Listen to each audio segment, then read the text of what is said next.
दोस्तों जैसा कि आप सबने बजट में देख ही लिया होगा कि गवर्नमेंट बहुत सारी कंपनीज का डिसइन्वेस्टमेंट करने वाली है, तो इसी के चलते रेलवे की एक और कंपनी का आईपीओ आने वाला है जिसका की नाम है रेलटेल। तो इस वीडियो में जानेंगे कि रेलटेल क्या करती है, क्या उसका बिजनेस मॉडल है, क्या उसके फाइनेंशियल्स हैं, क्या उसकी स्ट्रेंथ और वीकनेसेस हैं और क्या हमें उसमें इन्वेस्टमेंट करनी चाहिए या नहीं। तो दोस्तों रेलटेल के आईपीओ के डिटेल एनालिसिस के लिए वीडियो एंड तक देखिएगा। और अभी तक अगर आपने हमारे चैनल को सब्सक्राइब नहीं किया है तो आप बहुत कुछ मिस कर रहे हो, क्योंकि हम ऐसी ही इंटरेस्टिंग फाइनेंस और शेयर मार्केट से जुड़ी वीडियोस आपके लिए लेके आते रहते हैं। तो फटाफट से बिना किसी देरी के नीचे दिए गए सब्सक्राइब के बटन को दबाकर चैनल को सब्सक्राइब कर लीजिए, ताकि जब भी मैं आगे आपके लिए ऐसी फाइनेंस से जुड़ी शेयर मार्केट से जुड़ी जानकारी लेकर आऊं तो वो सबसे पहले आप तक पहुंचे और आप उसका फायदा उठा सकें। तो नमस्कार दोस्तों, मेरा नाम है ललित, आप देख रहे हैं फाइनेंशियल ज्ञान। चलिए वीडियो को स्टार्ट करते हैं।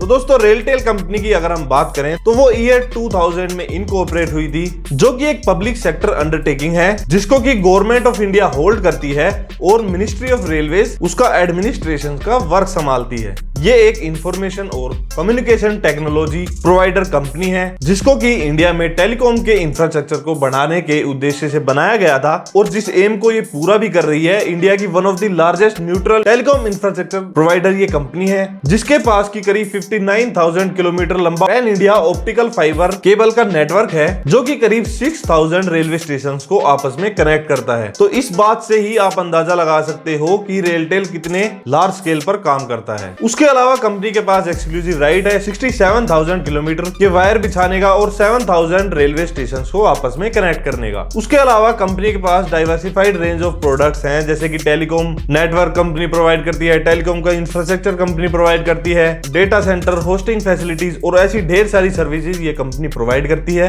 जिसमें कि हाई डिग्री वेवलेंथ, डिवीजन मल्टीप्लाइन और मल्टी प्रोटोकॉल लेवल नेटवर्क जैसी जो सर्विसेज है वो इंडिया में सबसे ज्यादा रेलटेल यूज करती है। कंपनी के बड़े बड़े डेटा सेंटर्स हैं गुड़गांव में, सिकंदराबाद में और तेलंगाना में। उसके अलावा कंपनी के पास करीब 3 लाख रिटेल कस्टमर हैं और करीब 5,000 एक्सिस नेटवर्क प्रोवाइडर हैं, जिससे कि कंपनी अपनी सर्विसेज लास्ट माइल तक पहुंचा सकती है। तो ये तो हो गई कंपनी की बात। अब देखते हैं कंपनी का बिजनेस मॉडल क्या है, कैसे वो पैसे कमाती है। तो दोस्तों कंपनी के बिजनेस मॉडल की बात अगर हम करें तो कंपनी बेसिकली 4 चीजों में ऑपरेट करती है। पहला, टेलीकॉम नेटवर्क सर्विसेज, जिससे कि कंपनी सबसे ज्यादा रेवेन्यू कमाती है, करीब 51% रेवेन्यू इसी सर्विसेज से इनका आ जाता है। दूसरा, टेलीकॉम इंफ्रास्ट्रक्चर सर्विसेज, जिससे कि कंपनी करीब 11% रेवेन्यू कमाती है। तीसरा, कंपनी मैनेज करती है डाटा सेंटर और होस्टिंग सर्विसेज प्रोवाइड करती है, जिससे कि इनका 2.5% रेवेन्यू इस सर्विसेज से इनका आता है। और चौथा, कंपनी बहुत सारे प्रोजेक्ट करती है, सिस्टम इंटीग्रेटेड प्रोजेक्ट्स करती है, जो कि सेकंड लार्जेस्ट कंट्रीब्यूटर है इनके रेवेन्यू में, करीब 34% रेवेन्यू इनका इससे आ जाता है। इन 4 सर्विसेज के अंडर अगर आप एक्सपेंड करके इन्हें देखोगे, आप इसका आरएचपी पढ़ोगे तो बहुत सारी सर्विसेज है जो कंपनी प्रोवाइड करती है। तो कैटेगरी वाइज बात करते हैं कि वो कौन कौन सी सर्विसेज है। बेसिकली 3 कैटेगरीज में इन्हें हम डिवाइड कर सकते हैं, वायरलाइन, वायरलेस और एंटरप्राइज सर्विसेज। वायरलाइन में कंपनी जैसे fix line telephone, broadband services, ये वाली सर्विसेज आ जाती है वायरलाइन में। और वायरलेस में आपकी calling, SMS, OTT platform, video conferencing, ये वाली सर्विसेज आ जाती है।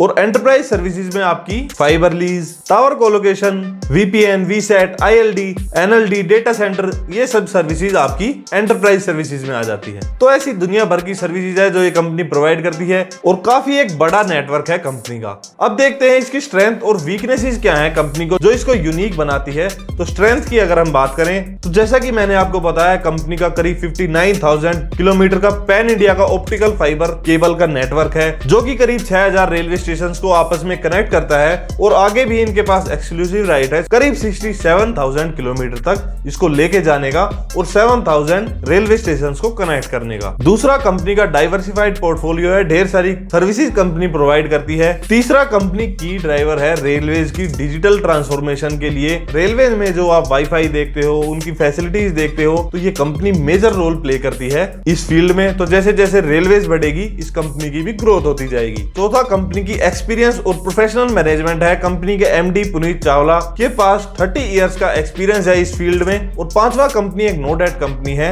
कोई भी कर्जा नहीं है कंपनी के ऊपर। और वहीं अगर हम कंपनी के रिस्क के बारे में बात करें और अगर हम वीकनेसेस की बात करें तो ये टेलीकॉम सेक्टर जो है ये एक हेवीली रेगुलेटेड सेक्टर है जिसे कि गवर्नमेंट हेवीली रेगुलेट करती है। रिसेंटली ही आपने देखा था कि एजीआर का पंगा हो गया था और बहुत सारा टैक्स गवर्नमेंट ने मांग लिया था इन कंपनी से, जिससे कि कंपनी बहुत ज्यादा दिक्कत में आ गई थी। दूसरा, ये कंपनी जो है मेनली अपनी सर्विसेज गवर्नमेंट और पीएसयू सेक्टर को देती है और गवर्नमेंट और पीएसयू सेक्टर पेमेंट्स में काफी देरी करते हैं, कई बार प्रोजेक्ट्स फेल हो जाते हैं और गवर्नमेंट बेसिकली प्रॉफिट मेकिंग के लिए नहीं काम करती, पब्लिक की सुविधा के लिए काम करती है, जिससे कि कंपनी को प्रॉफिट्स भी कम आते हैं। तो अगर कंपनी को ग्रो करना है और अपने प्रॉफिट्स बढ़ाने हैं तो इसको प्राइवेट सेक्टर में एक्सपेंड करना ही पड़ेगा। और तीसरा, ये एक ऐसा सेक्टर है जिसमें कि टेक्नोलॉजी आपको हर वक्त अप टू डेट रखनी पड़ती है और अगर आप ऐसा नहीं करते तो आप कंपटीशन में पीछे रह जाओगे और इसको करने में बहुत ही ज्यादा एक्सपेंडिचर लगता है, बहुत ही ज्यादा पैसा खर्च होता है। और चौथा, कंपनी के ऊपर कुछ टैक्सेशन रिलेटेड लीगल केसेस भी चल रहे हैं। और पांचवा, अगर कंपनी खुद को स्केल नहीं करती प्राइवेट सेक्टर में तो शायद कंपनी प्रॉफिट्स नहीं कमा पाएगी, जैसा कि अभी हम फाइनेंशियल्स में आगे देखेंगे कि कंपनी के प्रॉफिट्स कितने कम हैं और काफी साल से स्टैग्नेंट है। तो चलिए फटाफट से कंपनी के फाइनेंशियल्स देख लेते हैं और फिर मैं आपको बताऊंगा वो इंपॉर्टेंट डेट्स जिसमें कि आप इस कंपनी में अप्लाई कर सकते हो। तो दोस्तों, अगर कंपनी के रेवेन्यू को अगर हम बात करें तो 2018 में रेवेन्यू करीब 1021 करोड़ था, जो कि 2019 में बढ़कर 1038 करोड़ हो गया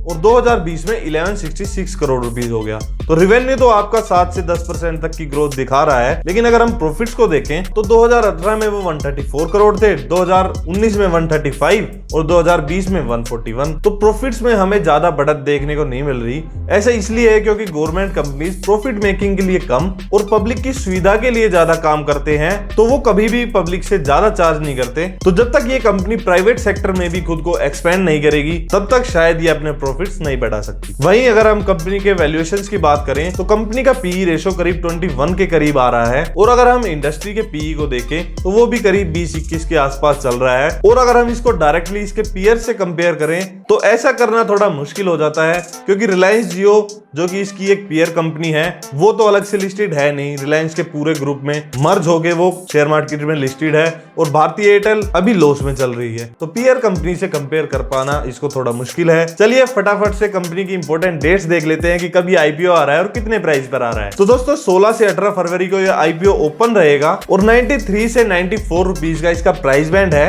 और 155 शेयर्स का आपका एक लॉट है, यानी करीब 14,000 रुपए आपको मिनिमम इन्वेस्टमेंट और मैक्सिमम 1,90,000 रुपीज आप इसमें इन्वेस्ट कर सकते हो। अलॉटमेंट आपको 23 फरवरी को हो जाएगी और नहीं हुई तो 24 को रिफंड आ जाएगा, 25 को आपके शेयर डीमैट अकाउंट में क्रेडिट हो जाएंगे और 26 को आपके शेयर मार्केट में लिस्ट हो जाएंगे। दोस्तों ये था हमारा रेलटेल का एनालिसिस। कमेंट करके जरूर बताइएगा वीडियो आपको कैसी लगी और ऐसी ही आईपीओ से जुड़ी, शेयर मार्केट से जुड़ी जानकारी के लिए अब फाइनेंशियल ज्ञान चैनल को सब्सक्राइब कर लीजिए, क्योंकि हम ऐसे ही लेटेस्ट आईपीओ का रिव्यूज करते रहते हैं। और कोई भी अगर डाउट हो, क्वारी हो, कमेंट कर सकते हो या डायरेक्ट मेरे इंस्टाग्राम पे मैसेज कर सकते हो। तो दोस्तों आज के लिए बस इतना ही, मिलते हैं ऐसी ही इंफॉर्मेटिव नेक्स्ट वीडियो में।